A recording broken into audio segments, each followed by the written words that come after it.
time for Voice of Indie. Your hosts today are Beem Weeks, author, producer, and marketing monster for independent multimedia publisher Fresh Ink Group, and Stephen Gies, author, producer, composer, and publisher for Fresh Ink Group. Greetings, everybody. It's another Wednesday night. Welcome to the Voice of Indie podcast, episode number 114. I'm your host, Beem Weeks, and with me is Mr. Stephen Gies. How are you doing tonight, Stephen? I'm doing great. Getting excited about movies.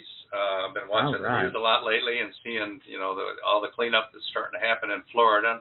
Want to send our best to everybody down there who's dealing with that. That's quite a bit. We have accomplished something with Amazon this week. Author Jerry Pate, author of Submariner, which is our best-selling book this week. We couldn't get him on Amazon in Author Central. Get his picture, get his blurb, get his book trailer in there and stuff. And his editor, compiler, Robert G. Williscroft, went in there and loaded the stuff up. And Amazon said, well, it's under review. And we spent the past month working on this, trying to talk to the right person, trying to get this stuff worked out. And finally, the way we did it was we managed to get the people on Amazon, and I collected all the information we had about Jared, his login details and stuff like that, and then I impersonated him to Amazon and answered all of their questions. And then they said, okay, congratulations on the success of your book, Mr. Pate, and approved it. And then he appeared on there. And what we could glean from all of this, I think, is the fact that Jerry hadn't previously used an active Amazon account. So if you're trying to set up Author Central and you're creating the account to do that, that looks a little suspicious to Amazon because it's like, is this person for real? If you've already got an Amazon account and have already used a credit card or placed an order, they know you're real. So keep that in mind. Yeah, definitely. Now, I want to touch on Florida as well. Fort Myers was hit with a direct hit. I lived in Fort Myers for a couple of years back in the 80s. I don't keep in touch with the people that I used to know back then down there, but there was a lot of really good people, and so I've seen some of the footage from areas that I used to hang out that's just like gone, like Fort Myers Beach, just wiped out. The piers out there are wiped out. Sanibel Island, just a disaster zone. Just like Steven said, wishing you guys well, and hoping that the cleanup doesn't take too long, although it's probably going to take quite a bit. It's got to be a lot of rebuilding. But listeners, tonight we don't have a guest, but it's movie night, so we're going to talk movies. And we want you to call in or use Twitter and be part of the show with your favorite movies. Or have you ever seen a movie? Has anybody ever seen a movie? We want to hear from you. Yeah, comment on the ones we're talking about, or bring up your own, whatever. And this is how you can do that. Call 516-453-9902 right now with your questions or comments for tonight's guest, or post a note on Twitter with hashtag Fresh Ink Group in the body of the tweet, and we'll read it on air. That's 516-453-9902 or hashtag Fresh Ink Group on Twitter. Hey there. Now, before we move along, we do have Dr. Helen on hold. We talked to her before the show got started, so we're just kind of passing along her information. She's getting stronger and is up using a walker now and moving around. So we are good to hear. It was good to hear that news. So I know everybody sends their best wishes to Dr. Helen. So there you go. Yeah, give a shout out. Say hi for everybody, Helen. She's not on right now. I can bring her out. Hold on. Everybody who's writing and publishing and Fig. And I love the Wednesday soiree. All right. Wednesday soiree. All right. Thanks a lot, Dr. Helen. Yep, thanks. Okay. So another hassle that I've been working on this week is we have a new author, Janice Toney. She's a PhD. And she has been working on a series of children's books, 4 books, and she published the first book, illustrated children's book, called Daddy Yo-Yo and the Marble Tournament, 8 years ago, something like that. And she did it with a guy who was starting his own publishing company, and he was trying to be a distributor as well, which meant that he was trying to print 1,000 copies at a time and warehouse them and then do fulfillment to places like Books A Million and Amazon and whatnot. Problem is, most of those places won't deal with a little indie distributor, and most of them wouldn't deal with him. Those that would wanted, basically send us the books and we'll pay you in 4 months. And he got in financial trouble and got in the hole and went out of business and then had health problems and stuff. And he still had 900 copies of that book that's owned by Janice Toney. And he tried to sell them to her, and she said, "No, I'll pay the COD. You ship them to me." And so then he got nasty with her, and instead sold them to somebody else. And now there are at least 900 copies of that book out there that we don't have any control of. And I've been trying to hunt this down and see what's going on. And I identified Zucker as the vendor that apparently obtained them because the publishing company he had, Milestone, sold out to another Christian publishing company, and they dumped the project and apparently dumped the books. Zucker wound up with them. And you can find these books in several different places, but eBay is Zucker's big outlet. And Zucker has a reputation, according to Google, for having stolen and purloined items. So we're going through the process now of she had to go to the police today and file a police report, do a bunch of stuff, because eBay will not even talk to an author. They will not talk to people unless you have a police report with showing that there's legitimacy behind your complaint. So we're trying to get to Zucker to give them a cease and desist, tell them to quit selling the book. But isn't that a pain? I mean, yeah. And that you have to go through this kind of stuff, and that there are unscrupulous people out there, and especially in this case, packaged as a Christian publisher, which you would think would try to have some kind of level of integrity. But, when it comes down to it, it's not always the place. Fresh Ink Group, we try to have integrity here. And we believe we achieve it darn near most of the time. So, again, our best to Janice Toney on that. We're trying to get that worked out. We're going to republish the book as a second edition and then put out books 2, 3, and 4 and just have to deal with the fact that she's going to have some competition from herself while other people are making money. Yeah.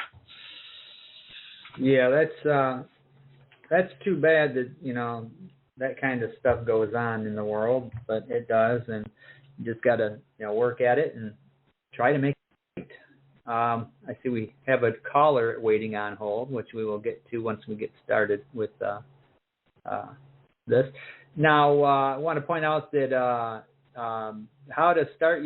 to run your own food truck business.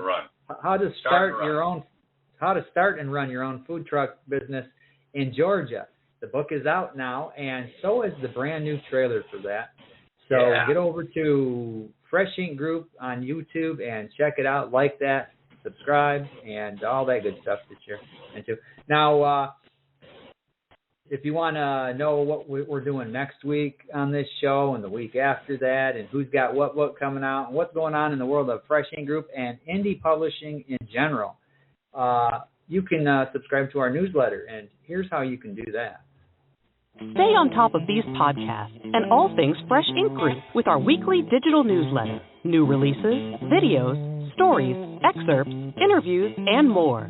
Sign up now on the homepage of freshinkgroup.com and be the one who knows what's what. What? So, let's take a look at print sales and what's been going on with Fresh Ink Group authors.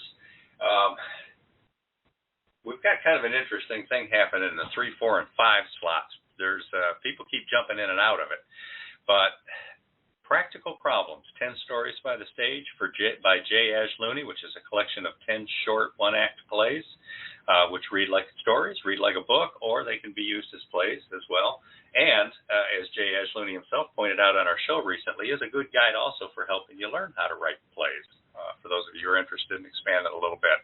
So his book, Practical Problems, 10 Stories for the Stage, is in our top 5 as a hardcover, and it's in our top 5 as a soft cover. But it's in the slots 3, 4, and 5, and it keeps moving around. And the third book, that's in that 3, 4, and 5 slot that keeps moving in and out, jumps back and forth between Mark Herndon, Country Music Hall of Fame drummer, The High Road, Memories from a Long Trip, his memoir about all his almost 3 decades. Well, it's his memoir about growing up and stuff, and then he spent almost 3 decades playing drums with the supergroup Alabama, traveled the world, sold out arenas, and all that kind of stuff, and he tells a great story there. And that one keeps jumping in and out, and the one that keeps keeps competing with it for that slot and knocking him off, and then just before it gets knocked off again, is still not enough. Minority Millennials in the Workforce by Janelle A. Jordan, which is still going very strong, and we're very proud of Janelle for that book. Now, our top 2 slots, I bet anybody could guess on this one. It's Submariner, 30 Years of Hijinks and Keeping the Fleet Afloat. It's number 1 as a soft cover, number 2 as a hard cover, but for every 2 copies of the hard cover, it's 3 copies of the soft cover. So that's a very high ratio for hardcovers. Usually it's 1 to 20 or 1 to 30 or something like that. But Submariner, 30 Years of Hijinks and Keeping the Fleet Afloat by retired Naval Lieutenant Commander Jerry L. Pate is in our number 1 and 2 slots this week. And I have it on good authority. If you go over to Amazon and check his Author Central page, you can actually see his picture now and watch his trailer. Yeah. So congratulations, Jerry and Robert G. Williscroft, for helping him put all that together. Fantastic. Now, we had a recent guest on, Larry Jorgensen. He wrote Shipwrecked and Rescued and the Coca-Cola Trail, both very interesting books. Well, he just signed with Fresh Ink Group, and the first project we got with him is reissuing an international all-formats edition of Shipwrecked and Rescued. This is the story of the ship that went down in Lake Superior, and it had a bunch of Chrysler automobiles on board. This is in the 1920s, and they ended up retrieving them, and So welcome to Fresh Ink Group, Larry. We're glad to have you on board. Welcome, Larry. If you have missed an episode of this show, or you're new to it and you want to check out all the previous episodes, got a favorite one you want to check out, you were a guest on our show and you want to share this your episode with other people, find every episode we've done in the archive, and here's how you can do that. Find your favorite show in the Voice of Indie archives on YouTube at Fresh Ink Group, StephenG's.com, BeamWeeks.com, FreshInkGroup.com, and on Spotify. And now you can listen on iHeartRadio, Google Podcasts, and tune in. Just search The Voice of Indie, all one word.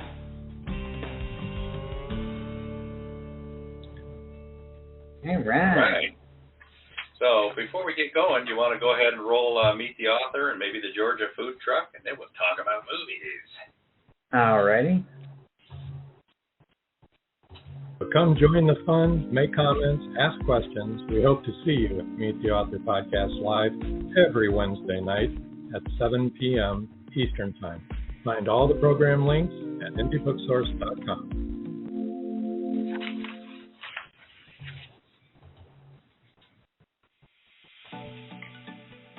With good jobs so hard to find, especially in rapidly expanding Georgia, owning your own food truck could be the best option. It's the least expensive startup, and you can be fully operational in mere months. The rules and regulations can be a bit complex, and no single source has offered all the answers. Until now. How to Start and Run Your Own Food Truck Business in Georgia by food truck veteran A.K. Wingler is the step-by-step guide that takes you from good idea to great success. Sure, it's hard work, but exciting, mobile, flexible, and highly profitable. And you get to be your own boss and set your own hours. Proudly published by Fresh Ink Group, this book tells you how and where to make money in this exploding independent industry. Learn more at Wingler's website, yourfoodtruckhowto.com. Grab your copy in laminated hardcover, glossy softcover, or any of the major ebook formats at retailers worldwide. Even if you're just curious for now, this guide is the best way to discover why a food truck business is right for you. All right, sweet. Yeah. Now you say we've got a caller. You want to go ahead and take the call and then talk about the movies? Sure, why not? Hello, caller. Welcome to the show. What's your name? Where are you calling from? Area code 708. Oh, that's me. Sounds like Patricia Guthrie. Hi, Pat. How are you doing? Doing well. Everybody How about you? You doing well? Okay. Okay, yeah, moving right along. I am. Movies. I was thinking about what movies I really liked, and there's quite a few. But there's one that, for me, is the most outstanding movie I've ever seen. And it's got to be The Lord of the Rings. That is the most fantastic movie. Okay. I've not seen that movie. You're kidding. In fact, I haven't even read the books. Are you talking about the whole trilogy, or just the first movie, or the entire Lord of the Rings? I'm talking about the entire trilogy. The one directed by Steve Jackson. That's the one. Yeah. Oh, not the one that just came out. No. Yeah. I've heard bad things about that, and I saw part of it, and I kind of got bored after 15 minutes. No, not that one. So what makes it a great movie, Pat? Huh? So what makes those great movies? You said you like them. They're your favorites, but you also said they're great. What makes them great? What makes them great? It's a good question. We got to put you on the spot because that's what this show is about. Yeah, that's what this show is about. Great. Defend your choice, man. Yes, okay. I think it's because they make the characters so real and so live and so relevant, and the whole movie is relevant to what's going on today.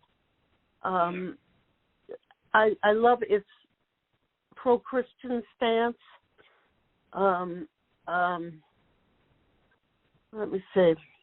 It's late, so I'm not thinking coherently. I'm thinking also during the time that Tolkien wrote that, it was around Hitler's regime. And a lot of that movie has a lot to do with it's just, you can see it. So you're really you're endorsing the original story and the allegory and what it means today and all that kind of stuff. You're also endorsing Steve Jackson's movie production, which I agree. He found the right actors to play those characters, like Ian McKellen. He found the right actors and they fleshed those characters out. In fact, they spent a couple years in New Zealand just being those characters, living together and making this movie. So he really pulled that off. That was another thing I really loved was the scenery. Oh my goodness, that was wonderful. And what they did with the trees, and it was wonderful. And you like that it was a Christian allegory? Do you like the Chronicles of Narnia movie, The Lion, the Witch, and the Wardrobe? Yes. Oh yeah, I like that very much. That was a way more obvious Christian allegory than Lord of the Rings. Very, very obvious, in fact. If you haven't figured out who the lion is, you're not paying attention. Oh, right. Jesus Christ, I know. Yeah. But, no, I still think Lord of the Rings is my favorite movie of all time. Oh, cool. And I have two others that I love very much. One is Seabiscuit by Laura Hildebrand. Nice movie. Yeah, the horse. Yep. And how it, of course, became the idol of America. Of course, during his time, things were really hard back then, and he became the icon of the world or the country. So I like that a lot. So what's your other movie? Seabiscuit. Oh, and Secretariat. That's another favorite movie. Oh, okay. Yes. Now, who would have thought Patricia A. Guthrie, horse lover, would like Seabiscuit and Secretariat? A couple of horse movies. And I loved While You Were Sleeping and That's a good movie, Sleepless in Seattle. The rom-coms. Yeah. The rom-com, Some of those rom-coms are decent. They're good. I just want to interject this.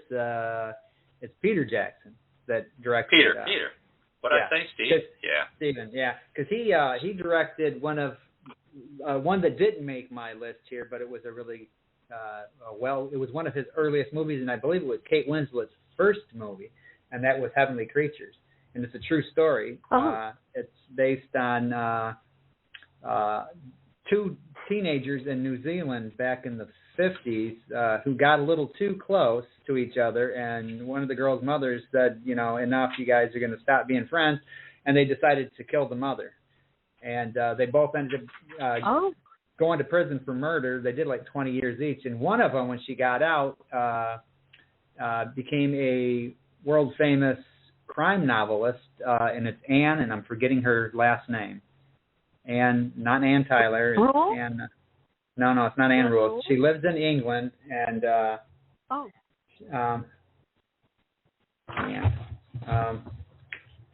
I'll have to do a quick search on that, but and it's a unique movie. It's a very interesting movie because a lot of the stuff that went on was in their imaginations, and they built these worlds in their imaginations. And the way Peter Jackson sets this film up, it's almost like the stuff is coming out of the woodworks and coming out of thin air and forming right before their eyes. But then somebody will interrupt the scene, and boom, it all just it disappears. But it was just an excellent movie. Right. Like I said, based on a true story. So. Another, I guess, if we're going, I think I really like the Poirot movies. Miss Marple, the Agatha Christie's, Midsummer Murders. Yeah. And I think they are movies. I know they're made for television, but still they're movies, and they're wonderful. So did you see the recent Murder on the Orient Express then? No, I didn't like it. You didn't like it? I liked Hercule Poirot. I loved the first one with what is his name? Well, the first Hercule Poirot, and I liked that one. But I liked Hercule Poirot, David Suchet's. But then there was another one, Kevin Branagh. Kevin Branagh, yeah. Yeah, it was okay. Then I think somebody else. Kenneth Branagh. We're trying to get our first names right today. I think it was Kenneth. Yeah, Kenneth. Okay. Yeah. Heavenly Creatures. Okay. Back to Heavenly Creatures. It's Anne Perry. Anne Perry. Yeah, she's written numerous novels. Oh. She was one of the girls that was involved in the murder. Anne Perry. So here's a bit of trivia for you, Patricia. Here's a list of actors who have portrayed Hercule Poirot in movies: David Suchet, Kenneth Branagh, Peter Ustinov, John Malkovich, Albert Finney, Alfred Molina, Kotaro Satami, I don't remember that, Ian Holm, Tony Randall. I don't remember Tony Randall playing him. I know. Ustinov is my favorite. Austin Trevor, Andrew Sachs, Konstantin Rakin, Horst Bowman, Anatoly Rekvich, and Dudley Jones. You're kidding me. I didn't realize all those people had made Hercule Poirot movies. Oh, there's a lot of Poirot movies, yeah. And I just see the Tony Randall. That just doesn't. Nothing compares with David Suchet, I gotta say. I like Peter Ustinov. I just thought he added a little. And Peter Ustinov. There's wonderful humor to it. And I love the one. Diana Riggs was in it too. Couldn't tell you. Well, shoot. Yeah. Well, Pat, we're gonna play another commercial now. Can you stick around and listen to and jump in if you want, and maybe we get some other callers in here too. We'll get a group discussion going. Cool. Okay. I'm here. Okay. Here we go. Submariner. 30 years of hijinks and keeping the fleet afloat. Jerry Pate's semi-autobiographical collection of 60 stories recounts his 30 years in and around the U.S. Navy submarine fleet, ranging from lighthearted to wrenching. All are poignant inside looks at naval operations rarely seen by outsiders. Topics include the real story behind the shuttle Challenger tragedy, risking his own life underwater, discovering a Soviet spy living across the street, surviving when an engine ignites, critical missions, and the everyday lives of men and women of the fleet. Compiled by author Robert G. Williscroft and proudly published by Fresh Ink Group. Submariner is available worldwide in hardcover, softcover, and all ebook formats. Dive into Submariner for hijinks and breathtaking adventure with this poignant memoir by a true American hero.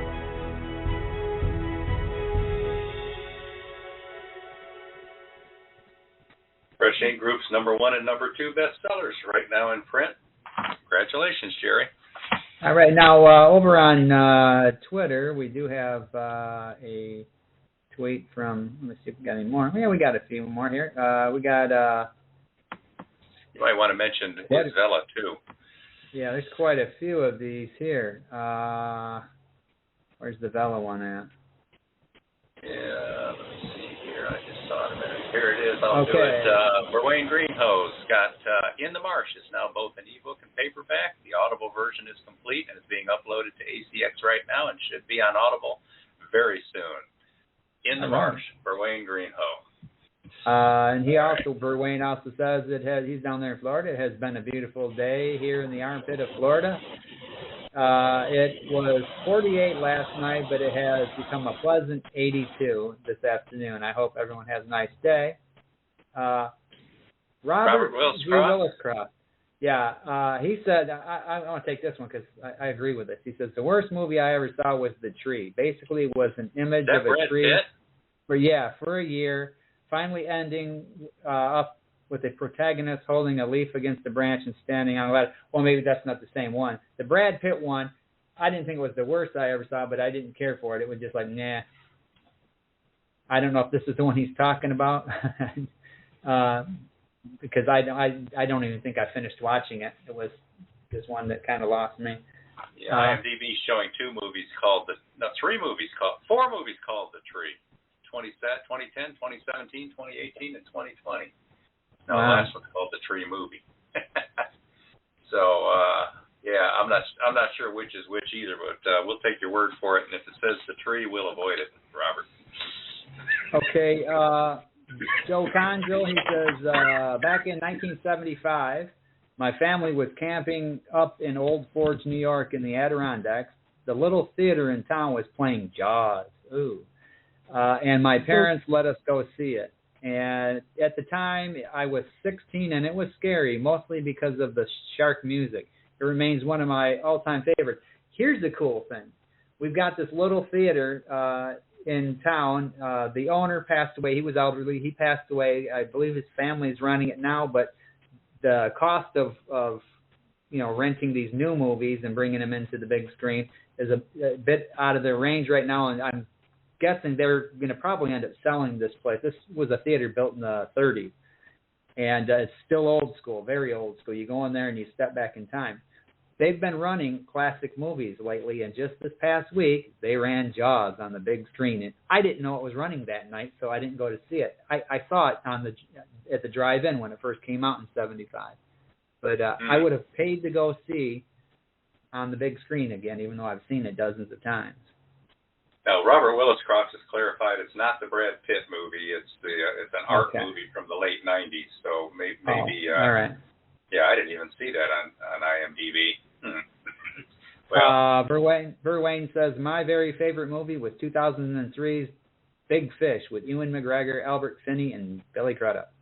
If there ever was a story about me, it would be Big Fish. I liked the book, The Big Fish. That was a very cool book, very quirky stuff, and I thought they did a pretty good job on the movie. All right. What else we got here? Joe Consul? I just read that. I just read that. All right. How about that's all of them then, isn't it?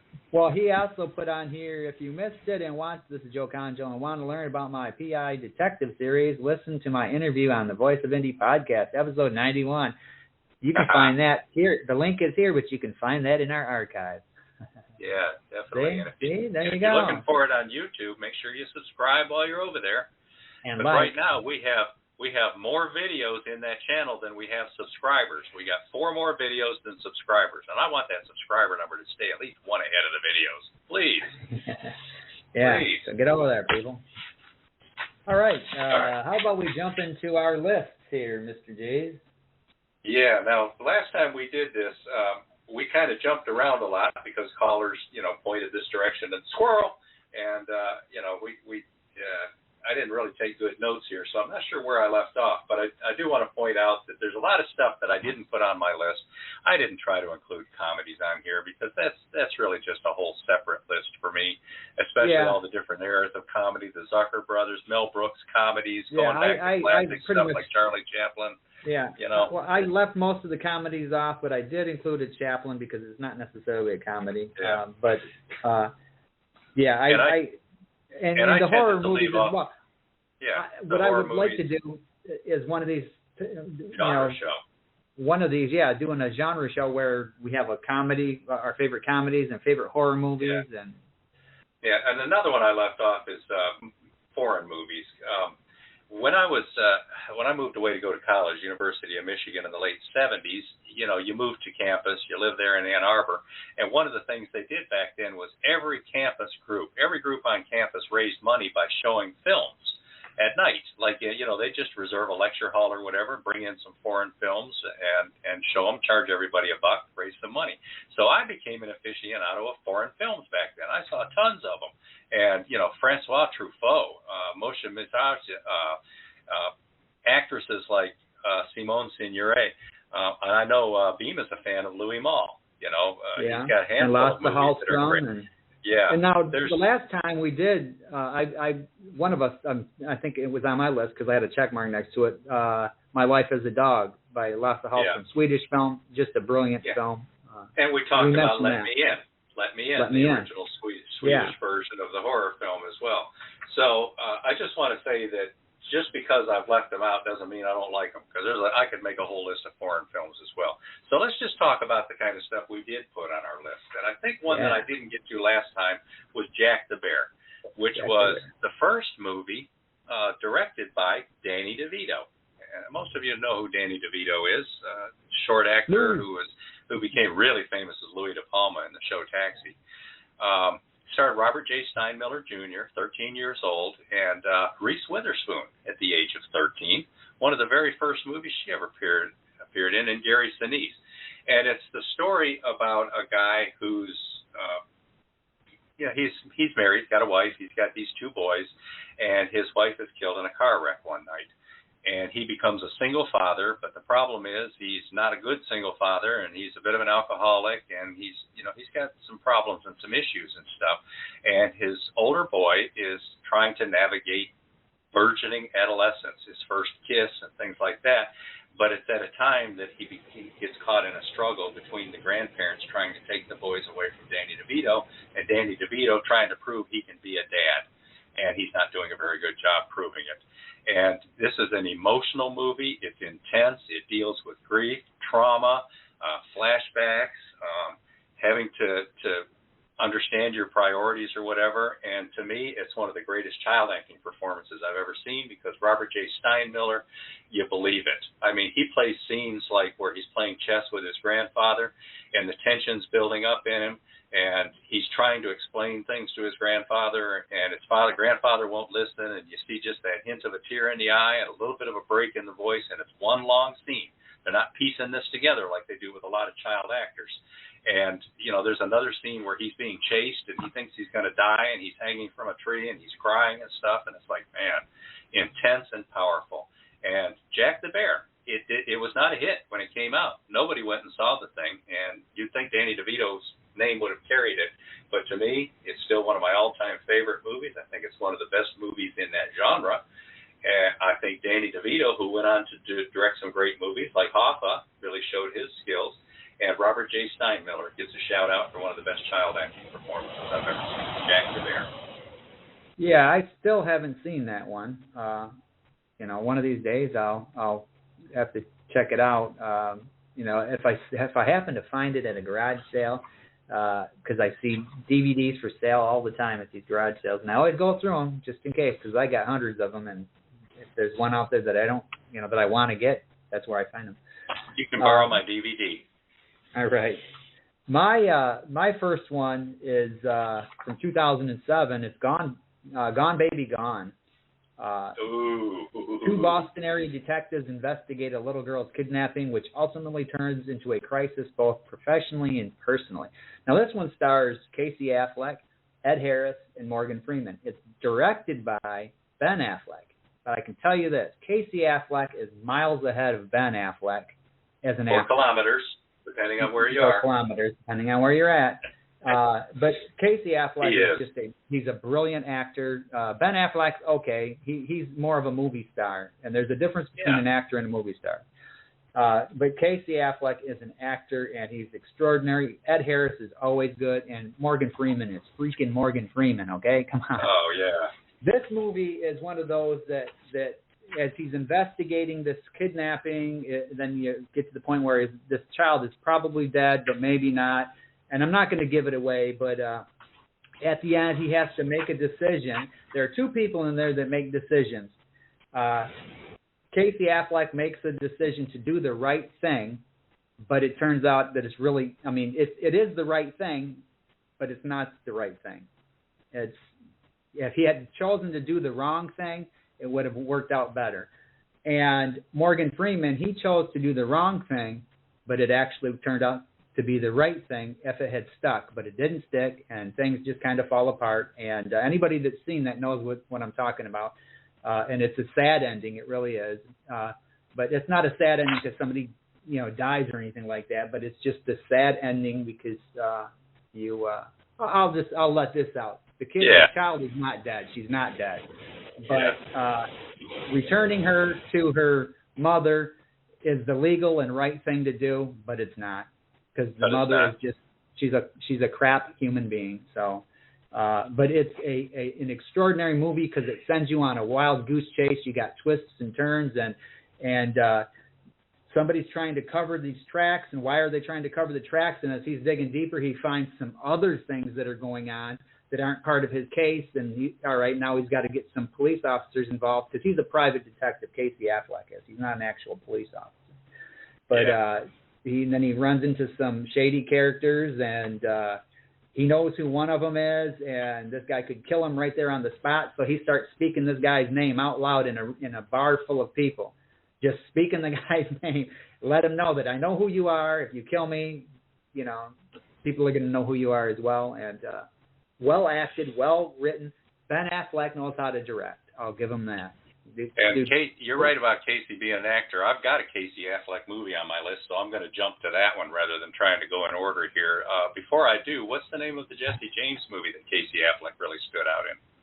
The Assassination of Jesse James by the coward Robert Ford. Excellent movie. Yeah, excellent movie. That was right there. That was just watching that. And Brad Pitt is in that movie, and he plays Jesse James. And Brad Pitt's always been a really good actor. Watching this one, on my list, he became a great actor because this dude, Jesse James, by this time, is towards the end of his life, and he's paranoid. And you can see that in Brad Pitt's eyes, the paranoia, and he's not trusting anybody. That is one of the most tense movies that I've ever seen. Yeah.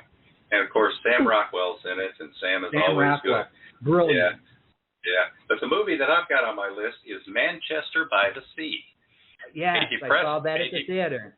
A depressed uncle is asked to take care of his teenage nephew after the boy's father dies. Now, this stars Casey Affleck, the better of the Affleck brothers for acting, and Michelle Williams. And Michelle Williams won an Oscar for her role in Manchester by the Sea, and it's a performance that'll just absolutely blow you away. Casey didn't win an Oscar for his, but he probably could have. There's no doubt. It's an excellent movie. It's intense. It's taut. It's the emotional undercurrent throughout it all, while Casey's character is trying to learn to deal with the reality of what really happened to his children and how his children died. So it's not a fun movie in that regard. It's just an intense, very personal story about dealing with grief and responsibility and what happens to relationships when that kind of stuff starts to fall apart. Casey Affleck is a standout. So that's one of my top recommendations, Manchester by the Sea. Yeah, I saw that at the theater, and, man, it was just, that's another one of those movies that, lets me know that Casey Affleck is a true actor. He's extraordinarily talented. My next one is a good old-fashioned Western, but there's more to it in this one than just the shootout at the OK Corral, a gunfight at the OK Corral. This is Unforgiven, Clint Eastwood, 1992. Retired Old West gunslinger William Money reluctantly takes on one last job with the help of his old partner Ned Logan and a young man, the Schofield Kid. Clint Eastwood, he's done many fantastic westerns, The Outlaw Josie Wales, High Plains Drifter. He just did a lot of great ones. This one here, he got the actual script for this movie back in the 70s. And he, as he said, he knew there would come a day when he would stop doing westerns, and he kept this one back. This was going to be the cap on his westerns. He would be all done with it, with this performance here. And he ended up winning an Oscar for Best Director for that, his only Oscar. He's been nominated for Oscars in the past, but this was his only win. And as I read the description of the film, this is a guy that's retired. He's an old gunslinger. He had a reputation for being just a bloodthirsty killer. And then he met a woman and had 2 children, and then the woman passed away. And so he's now a farmer raising these 2 children. And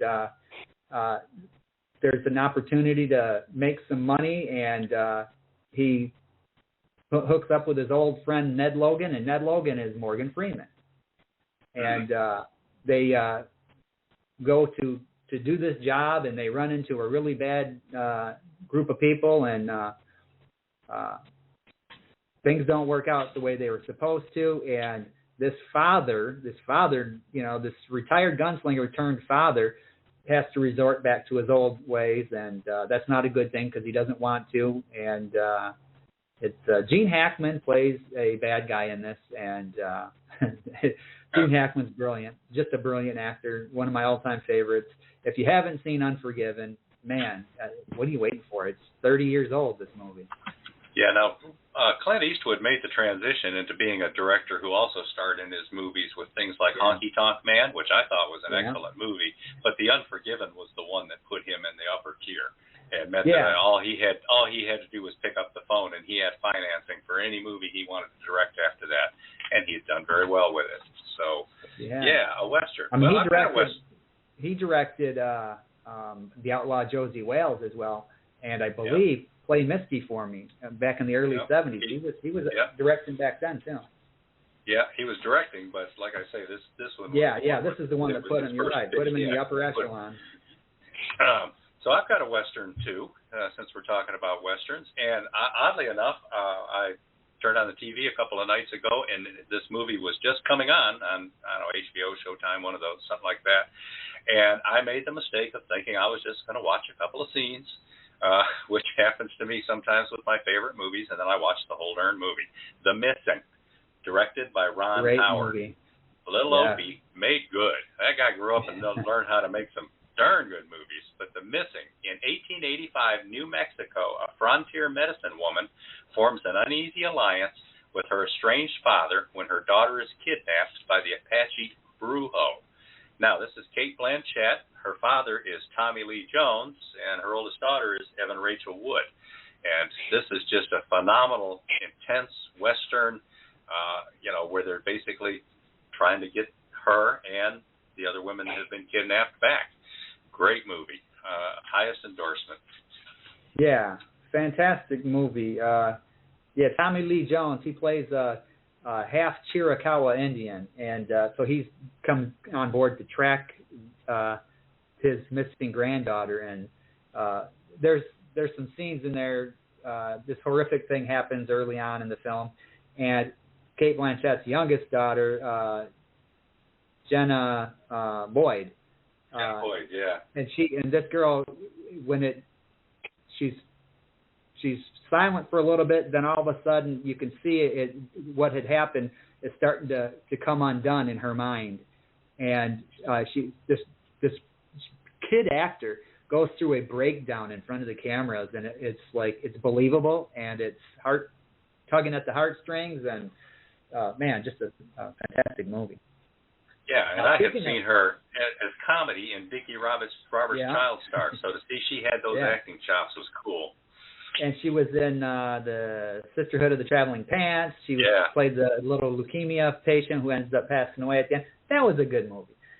Speaking of child actors and actresses, my next one is Paper Moon.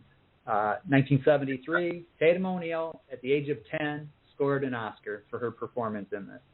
And this is during the Great Depression, a con man finds himself saddled with a young girl who may or may not be his daughter.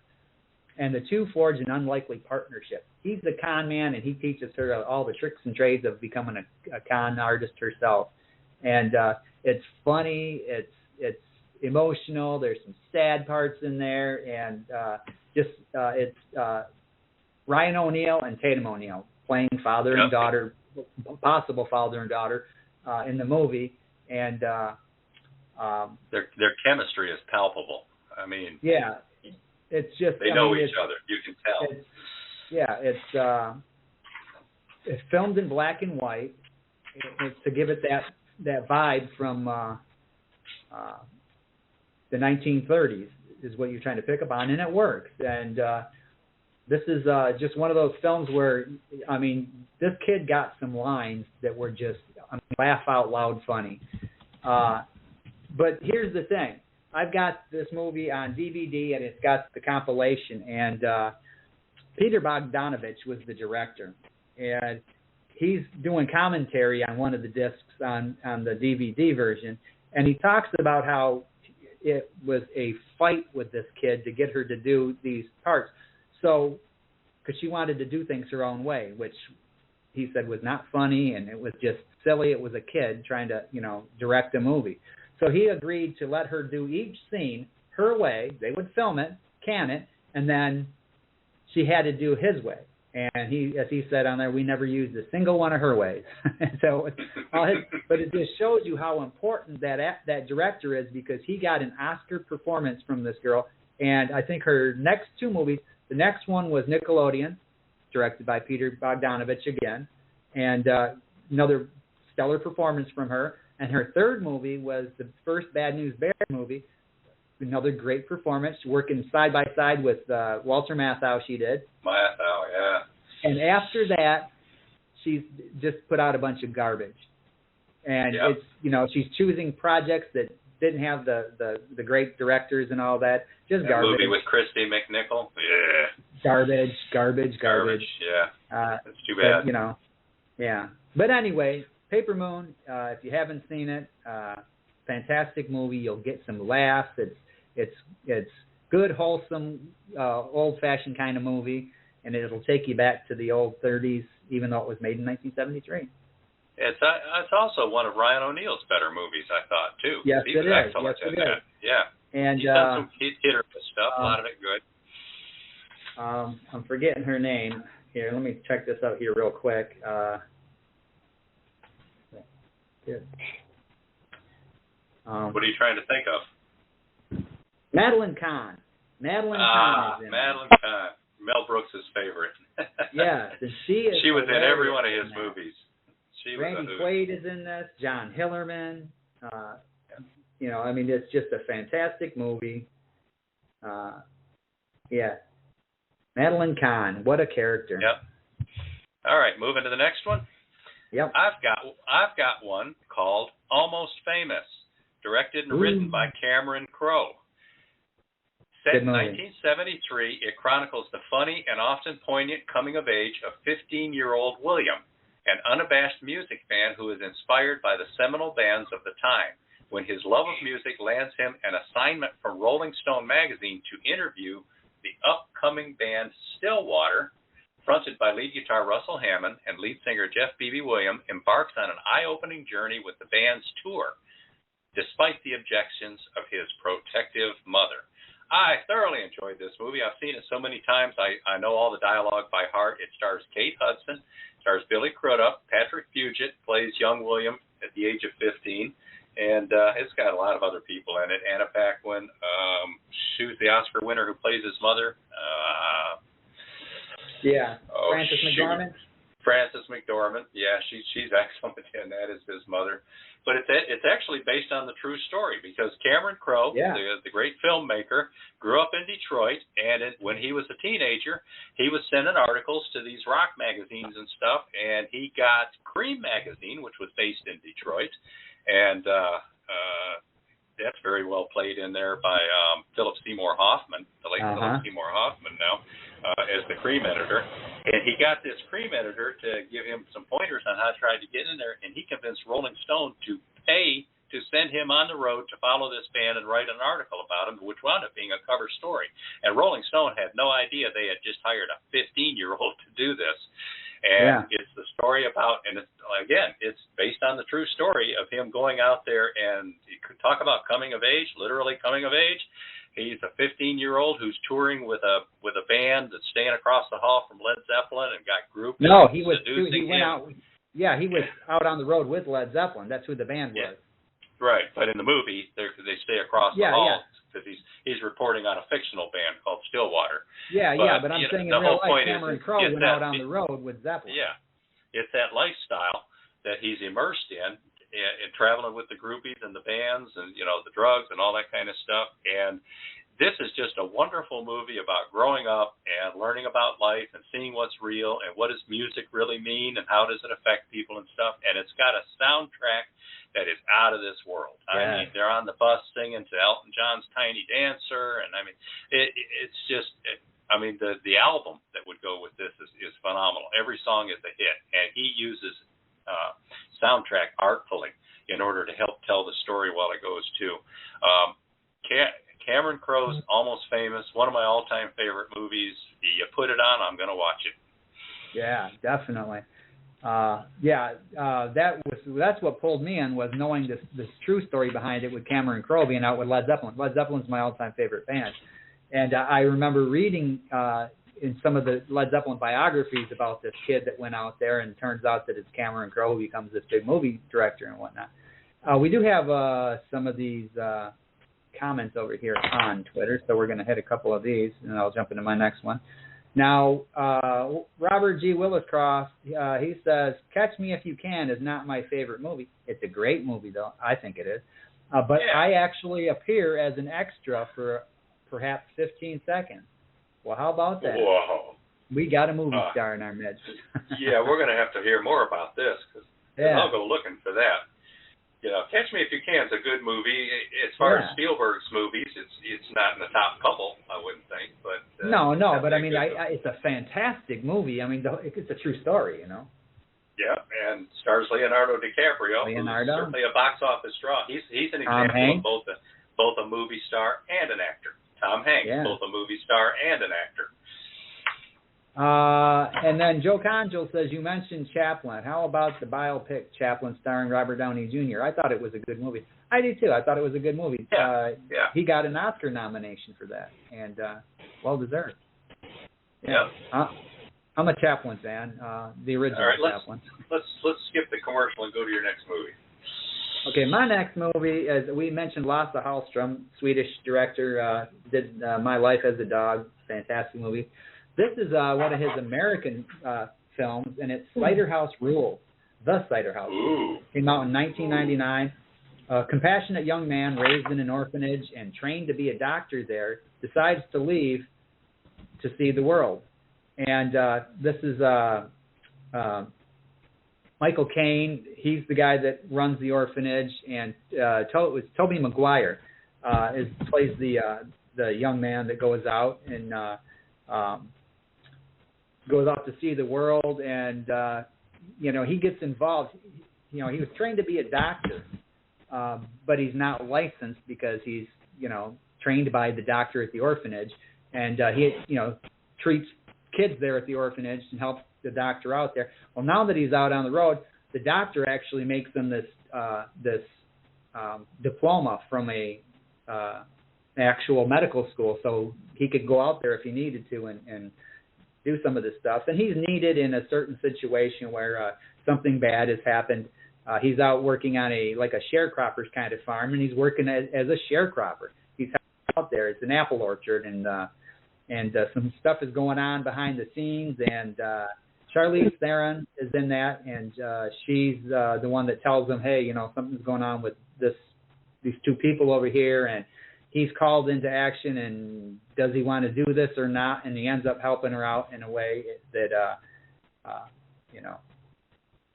needed to be, I guess, that, according to this individual. And it's a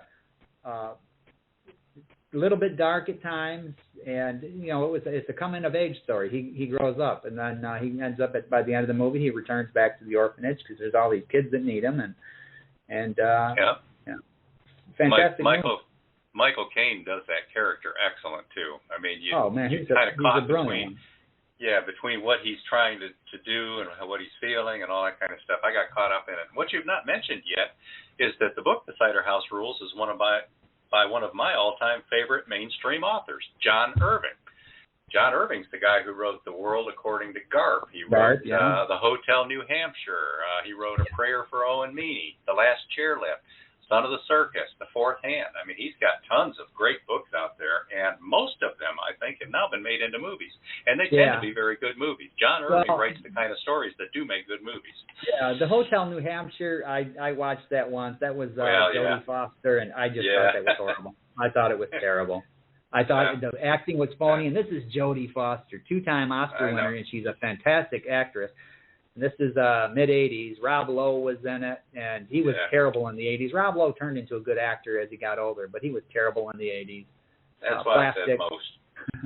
But like the movie The Prayer for Owen Meany, it's got a different name. They didn't use the name of the book. They used Simon Birch. They call it Simon Birch. Movie. Yeah. Excellent. So most of these are excellent movies. I'm not going to endorse The Hotel New Hampshire. That was just a goofy one-off. And Jodie Foster is one of my favorite actors, so we try not to mention that movie when we're talking about Jodie. And she's turned into a heck of a director too. Yes, she has. There's no doubt. Okay, next on my list here is this is a movie it's a little uncomfortable in a lot of ways. It's Moonlight. Moonlight was.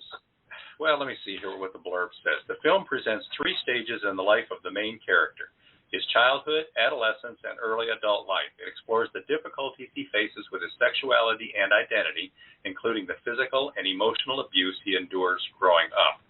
Now, I went and saw this movie when it came out with a friend of mine, and we really didn't know what to expect. It was like, hey, new movie, and we were looking for a movie to see. And as we sat there, I watched this thing. It was intense. It was emotional, and the drama was great. The acting was great. The writing was phenomenal. And I had remembered reading just before we had gone in that this was a guy who had never written, directed, or done any of this stuff before. And he put this whole movie together himself, and even stars in it toward the end as well. So this is like an amateur who decides to get into the movie business. And while we were watching this, about 3/4 of the way through, I turned to the lady I was with, and I said, this one will win an Oscar. And it did. It won the Best Picture Oscar that year. And it was probably one of the least viewed movies. It's all black characters, which means that it's probably not going to hit the white mainstream with quite the penetration that a lot of other movies would. And the character winds up being gay, which means that it's not, quite as mainstream as a lot of movies that people like to go see. But if that kind of subject matter and some of the experiences he goes through growing up with a crackhead mother and the drug dealer is played by Mahershala Ali. That is one great actor there. I have never seen this man. I have never seen this man do a part that he wasn't lost in. And I had to remind myself, that's Mahershala Ali playing that character. And this guy, in this movie, he plays a street dealer, selling crack on the street and stuff like that. And he plays him. And this is a Juilliard-trained actor, and, it's just, he played the Green Book in the Green Book and played the uppity kind of person or whatever. So to see him get down and play the street character like this and be so authentic just blew me away. So the movie Moonlight, it's not for everybody, but for that kind of, if you like that kind of movie and you want to see something that's high quality, intense, great acting, and see the debut of a great new storyteller to come out of the projects in Miami, Moonlight, directed by Barry Jenkins. Yeah, I still haven't seen that one either. That pops up on some of the streaming services from time to time, too, so I will have to check that out. Yeah, I watched it again on HBO last month. Okay. Over on Twitter, Robert G. Willis-Croft is weighing in with his favorite. Says, my favorite, The Hunt for Red October. Go figure. That's an excellent movie. It is an excellent movie, accurate submarine scenes. My Mac McDowell mission books are often compared to Red October. A retired admiral said that I am a living Jack Ryan, a damn fine writer who has been there and done that. Yeah, that's a heck of a compliment there. I saw that. Good movie, excellent movie. Yeah, they haven't come up with an actor as good looking as Willis Croft to play Jack Ryan yet, but they're still working on it. Yeah. Okay. There's been a lot of submarine movies out there. You know, maybe we should do a whole show on submarine movies. Hey, the Beatles had that one, Yellow Submarine. There you go. I didn't even think of that one. All right, what do you got? Okay, my next one is One Flew Over the Cuckoo's Nest, 1975. In the fall of 1963, a Korean War veteran and criminal pleads insanity and is admitted to a mental institution where he rallies up the scared patients against the tyrannical nurse. Now, the tyrannical nurse, Nurse Ratched, she just passed away. Louise Fletcher. Louise Fletcher, just passed away within the last week or so. Yeah, about a week ago. She won an Oscar for her role here. Interesting thing about this is that Kirk Douglas, the actor Kirk Douglas, bought the screen rights to this movie in the mid-'60s, or late 60s, and he was too busy, so he ended up passing them to Michael Douglas, his son, who ended up producing the film, got it made. And this is back when Michael was still on one of my all-time favorite shows back in the early 70s, Streets of San Francisco. But he got it made and got Jack Nicholson in there, and this is a classic. Most people have seen it, and those who haven't, again, what are you waiting for? There's early Taxi from the TV series Taxi, two of them.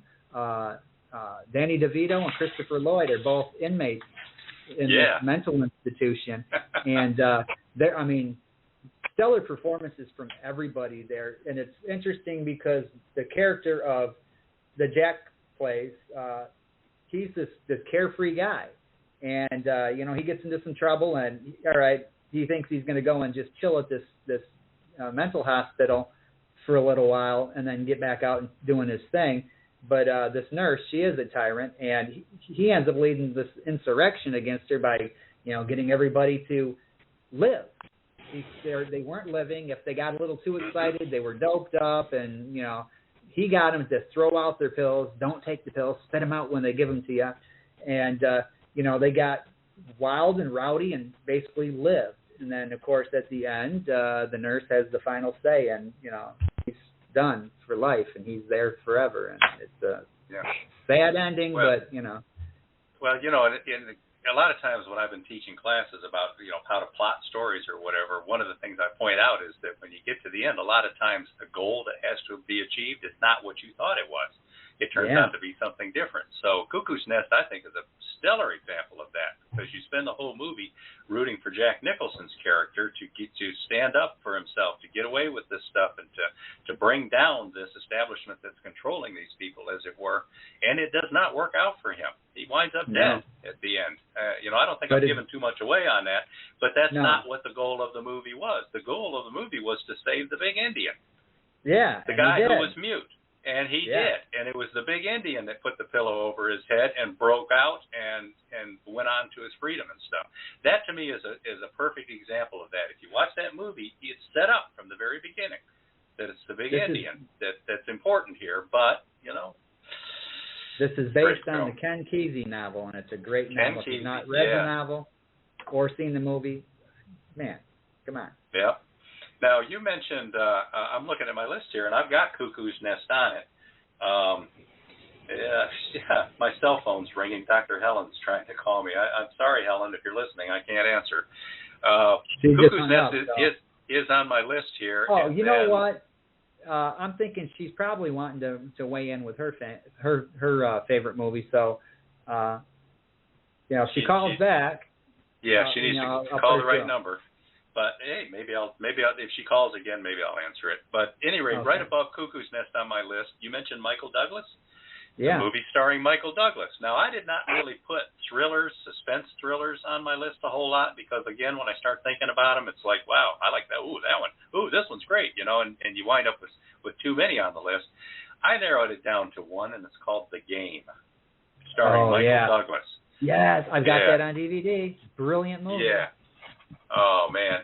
It's Michael Douglas and Sean Penn. Yeah.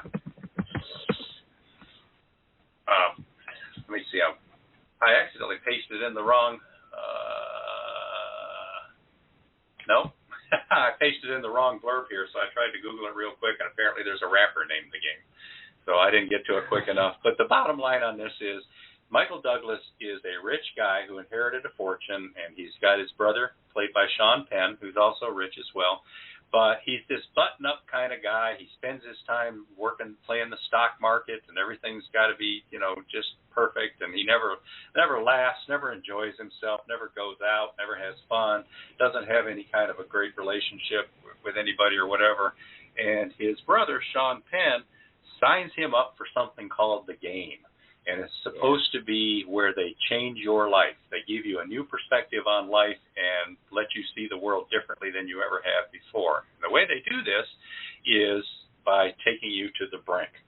And in this case, it appears that they're playing the game with him.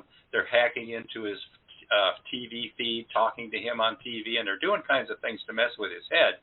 But then it seems to get out of hand, and it appears that the people who are running the game are actually trying to rip off his fortune. And in order to do that, they kidnap him and leave him for dead in a crypt in a Mexican cemetery with nothing but the clothes on his back, no identification, no money, just the watch on his wrist. And he's got to figure out how to get back to the United States and save his fortune, save his life, save his world.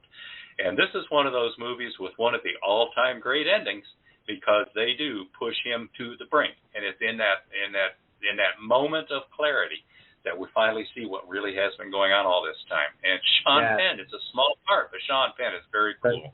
He's a great actor. And so this is a suspense thriller that's twists and surprises, and every time you think you've got it figured out, there's something else going on right up to that ending. And that ending is just a great ending. Okay, I'm going to bring Dr. Helen in now because she's back. Great. And Dr. Helen. Oh, yeah, I just left a message for Gary. Listen, the film is The Ruling Class. I saw it a short while ago on TV, and it's with a famous British actor. I don't recall his name right now. It's a great script. It's very wonderful dialogue, and he turns out to be a schizophrenic, but it's done in a wonderful high humor way, and I know everybody, all the writers would enjoy that film. I've seen that. That's Peter O'Toole.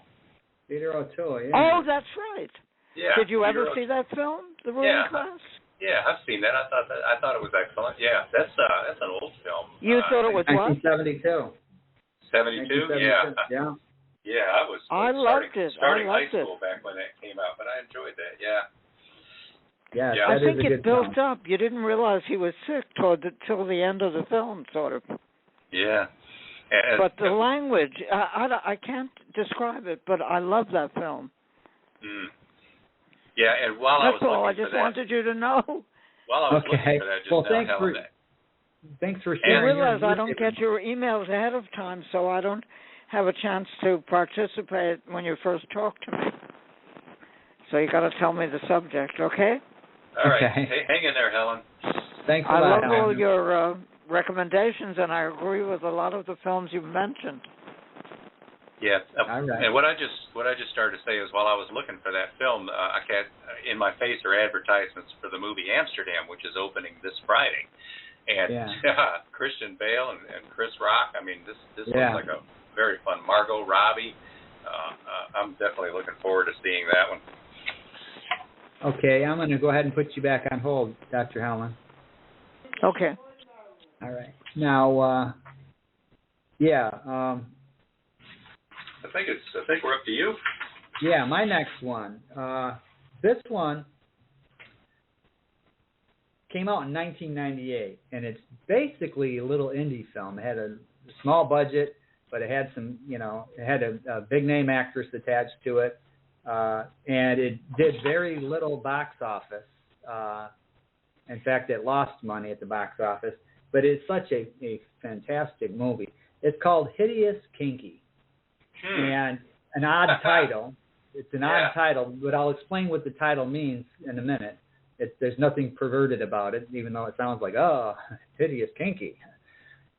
It's unsatisfied with her life in England. A young mother, Julia, relocates to Morocco. This is set in the late 60s, 1968 or 69. She relocates to Morocco with her small daughters, Lucy and Bee. Although the family enjoys various adventures, they struggle to make ends meet.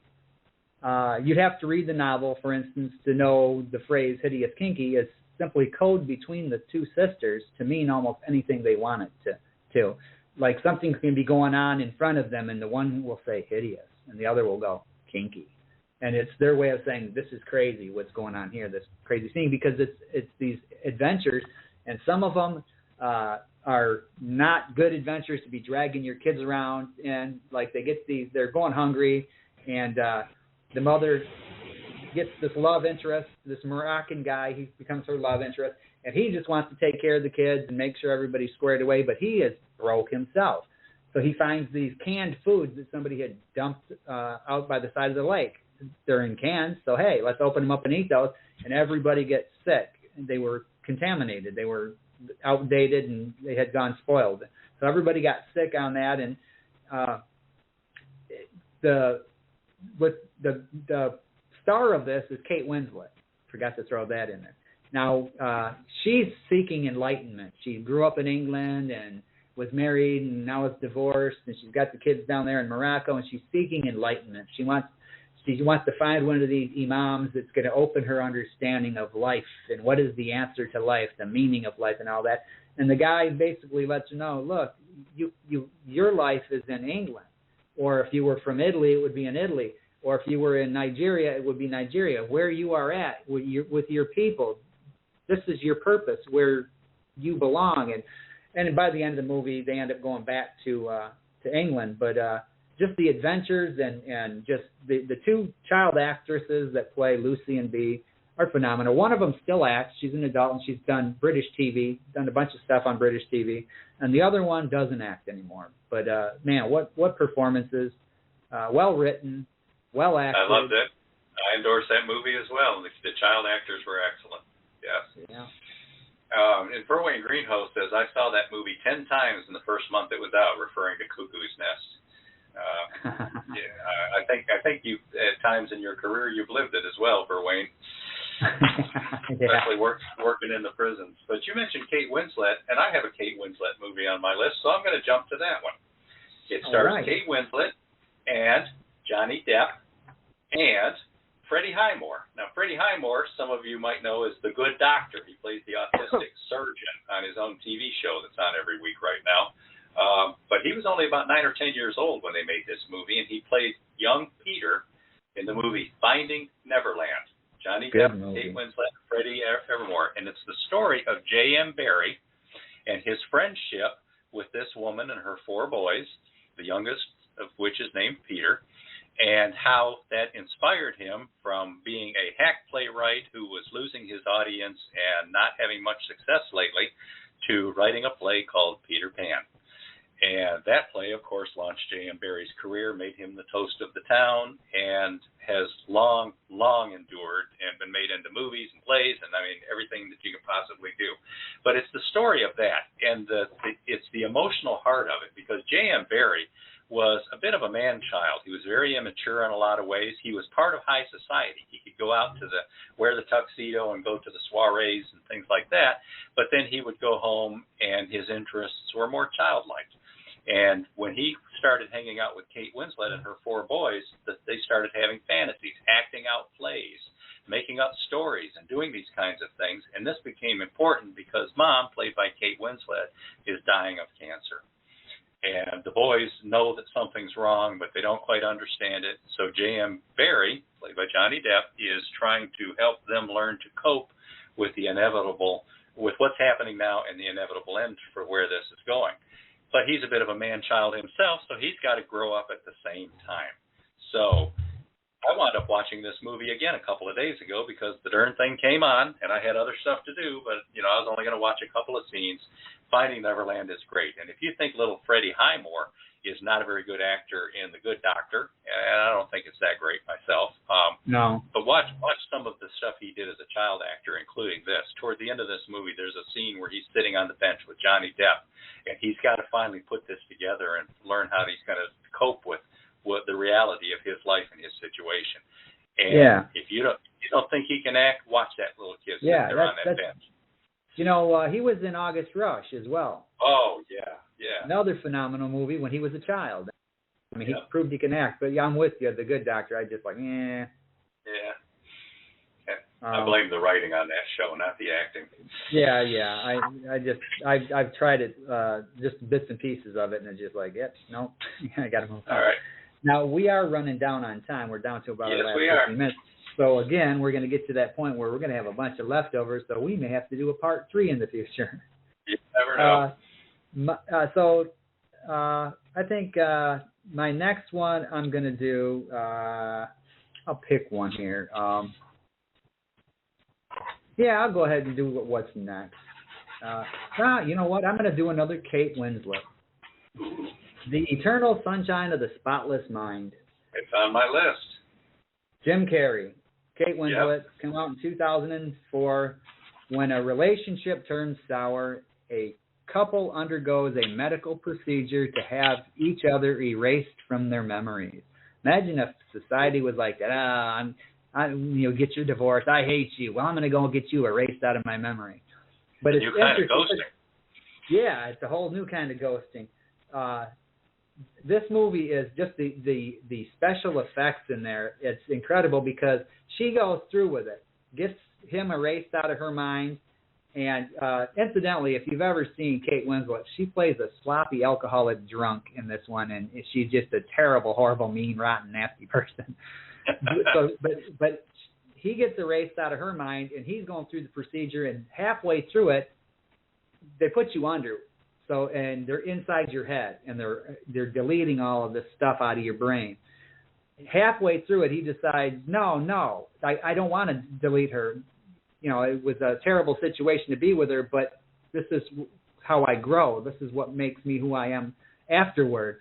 So he starts fighting it inside his mind, trying to stop this stuff from deleting everything, and just the special effects, because he's out in the world and stuff is disappearing in front of him, but it's really inside of his head.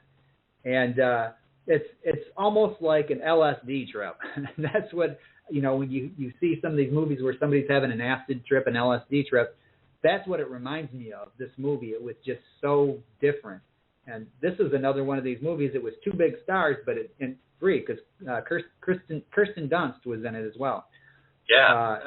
And it didn't make a ton of money at the box office, and a lot of people haven't seen it. But man, it's a fantastic movie. It's worth checking. Yeah, probably the reason it bombed.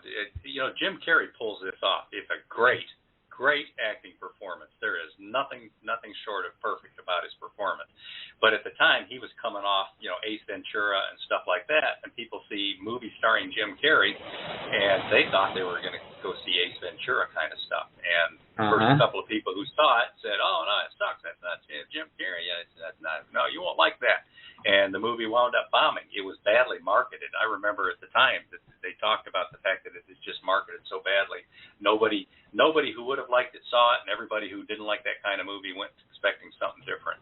But Eternal Sunshine of the Spotless Mind, that's an obscure one now. Yeah, I've got it on DVD. All right, we're getting down to the end here. Let me pick one. I'll bet you this is on your list or almost made it. Philadelphia. Yeah. Starring Tom Hanks. Excellent. When a man with HIV is fired by his law firm because of his condition, he hires a homophobic, small-time lawyer as the only willing advocate for a wrongful dismissal suit. And that lawyer's played by Denzel Washington. Does an excellent job. Explain it to me like I'm a 6-year-old. But Tom Hanks, this really was the big departure for him out of the comedy movies into something that was a real hardcore serious role. And it became his first Oscar, and he deserved that Oscar. That movie is so emotionally intense. Sometimes it's hard for me to watch some of the scenes, like when they watch, the home movies of him when he was a kid and stuff, and they're sitting there as a family, and it's like, wow, it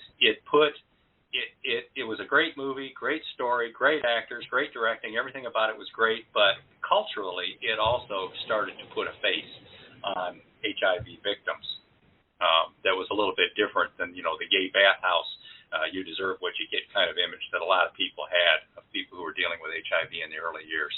And he humanized it, and he made you care about him as a person, and he made you angry at the people who were discriminating against him when they should have been helping him and being sympathetic and supporting him.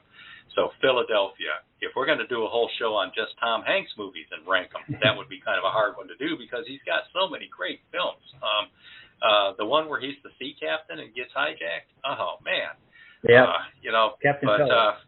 Captain Phillips. Yeah. Oh man. When they finally rescue him, the acting that he does in that scene is phenomenal. But Philadelphia made my list, starring Tom Hanks and Denzel Washington. Great film.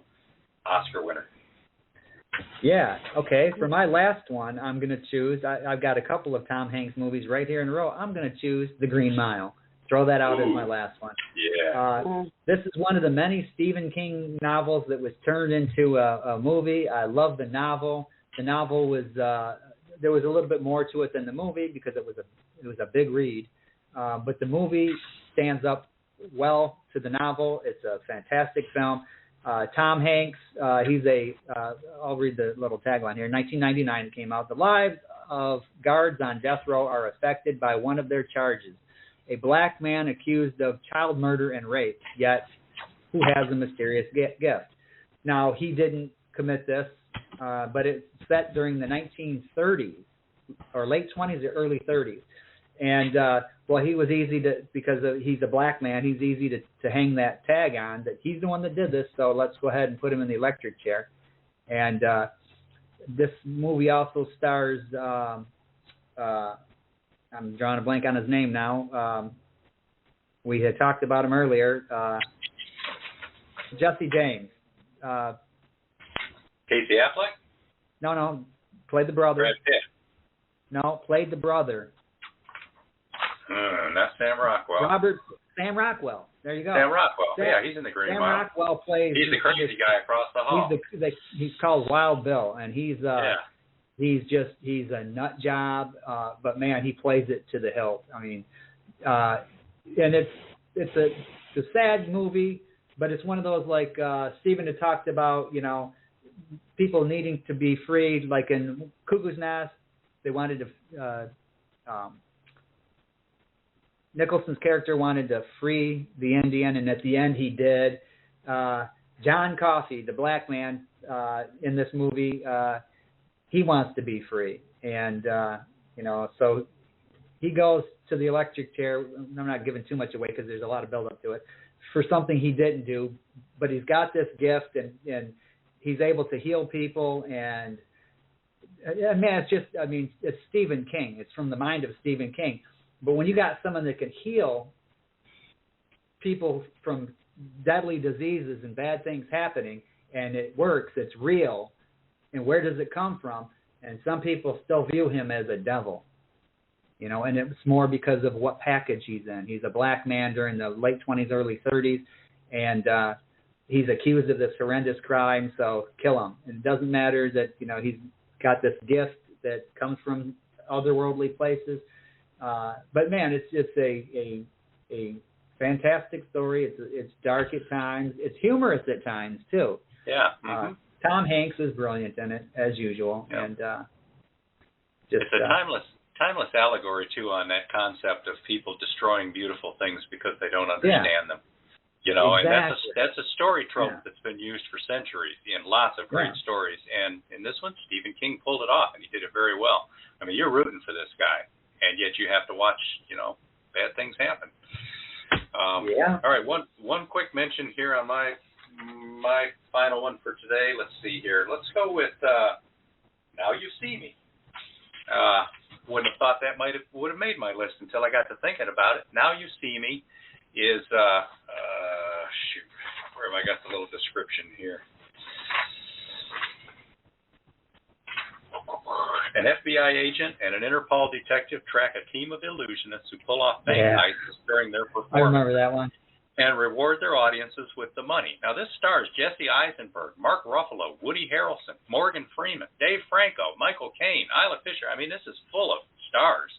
And it's a fun movie. And if you think you understand what's going on, it's all tricks and illusions and setups and stuff like that. And it's just a great, fun thriller. Even the sequel to it was the also sequel is excellent. even good, and usually that doesn't happen. But in this case, both of these movies are excellent. So Now You See Me is going to be my last quick one on the list.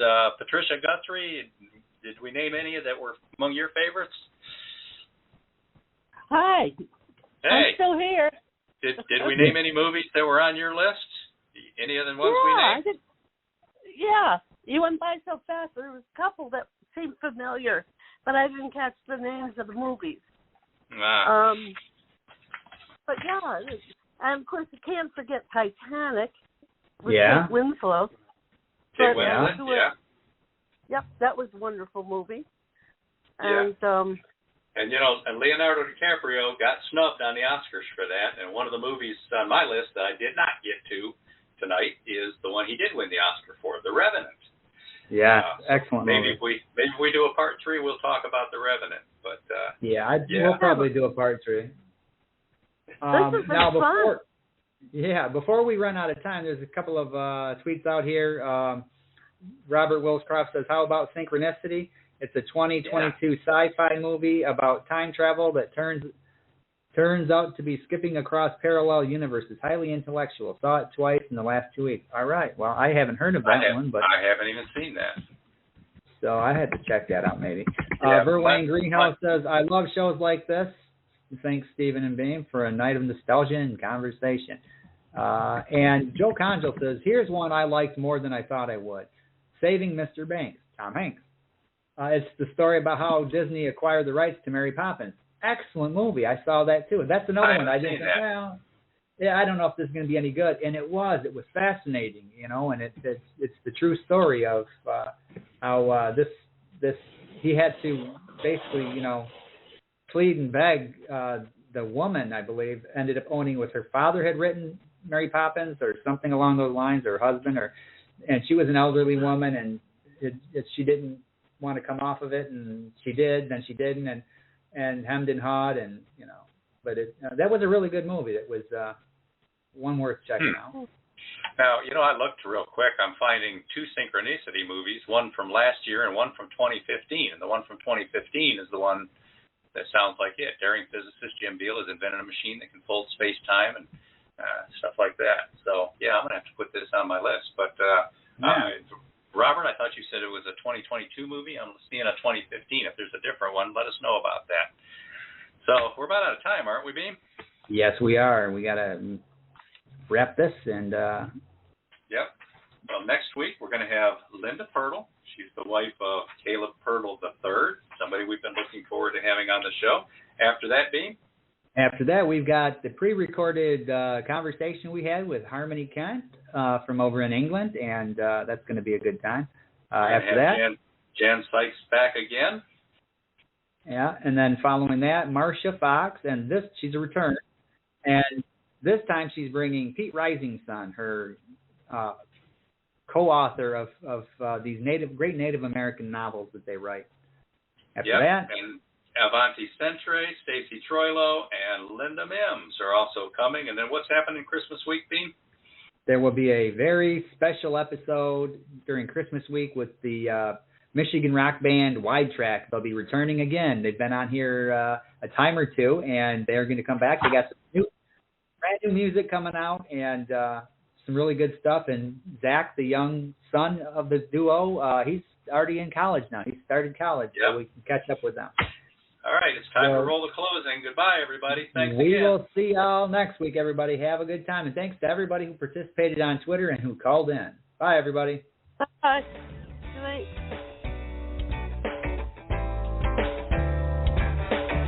You've been a part of Voice of Indie, a production of Fresh Ink Group. Spread the word, support our guests, then find us at freshinkgroup.com and be sure to hashtag Fresh Ink Group.